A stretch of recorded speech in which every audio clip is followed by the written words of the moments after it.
Howdy, everyone. Welcome into the TexAgs Rewind presented by Specs. I'm outside the Rollo Insurance Studio. Carter Adams is inside the Rollo Insurance Studio. Carter, let's talk a little baseball. I know you're a baseball guy. What'd you like from the Aggies this weekend? I mean, what's not to like? You know, you got Jace Lavalette in there doing his thing, hitting 3 homers. Terrence Keel, the freshman, standing out, replacing Mr.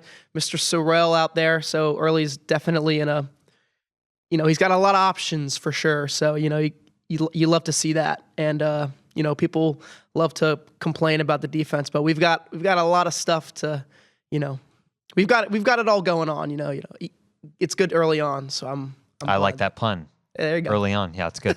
We had Michael Earley on the show today. We had Olin Buchanan, Buzz Williams, and Billy Liucci. Check it out.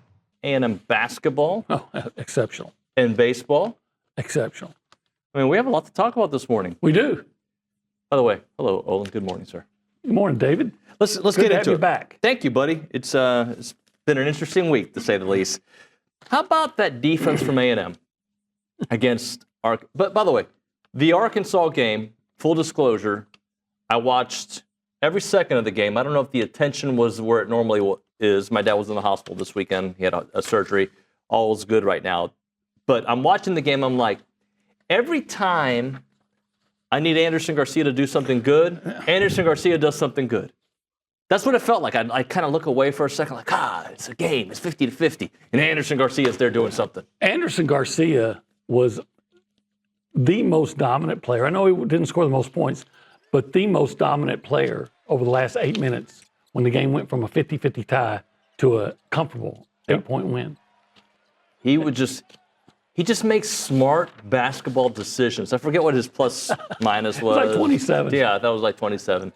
But he just knows exactly when to make the pass, how to make the pass, where to tip the rebound, where to get the rebound. He's just such a heady player.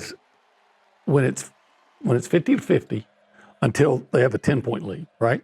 So he goes on a drive. Looks like it on an inbounds pass. Looks like he's going to get a layup. No, he kicks it out to Wade Taylor, hits a 3. Right. Next 2 times down, he drives for layups. All of a sudden, you're up by 9. He gets a steal on the defensive end. They come down. He gets an offensive rebound on a missed shot to keep a possession going. On the 3rd shot, he misses, but Henry Holman's right there to put it back in. And then eventually, he scores a layup that gave him a 63-53 lead with 3:32. So in like a 5-minute stretch, you couldn't do anything with him. He was all over the place. He was all over the place. We touched on the bullpen. How about the starting pitching? 25 strikeouts between the 3 guys. Just how encouraged are you from that rotation? It was great. I thought they did a really, really nice job. Just in general, and competing in the strike zone against a team that was one of the best I think I've seen at just fouling pitches off, being super just pesky up there, man. Lampkin threw 70.5% strikes, Patton 69.9% strikes, Prager 68.7% strikes. That's pretty darn good out of your starting pitchers. And I think the reason why they might have walked a couple is just because, man, at some point percentages fall out of your favor, and those guys just did a really good job of spoiling pitches. But super pleased out of the starting pitching, and also feel like they got room to improve, which is kind of what we want. I've said it before. I want us to continue to grow, especially on the mound throughout the season. Coach, if you're grading every element of your ball club coming out of opening weekend, and it's probably foolish to put a grade on anything this early, but I think the lowest grade after this weekend would relief pitching would be there, but also defensively. Where are you at? And I know the weather conditions were brutal to play in, especially on Friday and Sunday. Where were you at coming off the weekend with how your guys defended and where they can get better?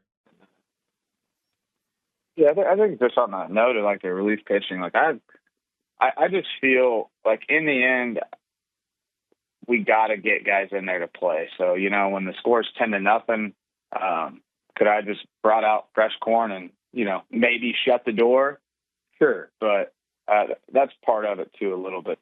That experience to me wasn't that big of a negative because we needed to keep building in the right direction. But on the defensive front, it just wasn't good enough, period. And it was just things that we got to be able to control in our own ballpark. And and we didn't. And part of that is, number one, it's my fault for not having him apparently not 100% prepared for that. So we'll continue to clean that up. And there's another part to it too, where, we got a guy at second base who's been playing third his whole career. We got a guy on the left who's been playing first his whole career. We got a guy at first base who's been a pitcher most of his life, and first base half the time he's been here. And then you just got some guys that are in new spots. I mean, Caden Kent hasn't played a ton of games at shortstop. Couple seasons, how your team responds under adversity. Just talk about their mental toughness. Yes, sir. I'm constantly trying to find better words, more accurate descriptions to make sure that the praise that our guys should receive, that I can do better. I think a couple of weeks ago I mentioned that they're unflappable, and I think that's a good word, and I think it articulates what the organization is in many respects. But the other thing that's been on my heart over the last couple of days, obviously playing Saturday morning, I never have Saturday evenings at home. And one of the things that I wrote down is it's just uncommon.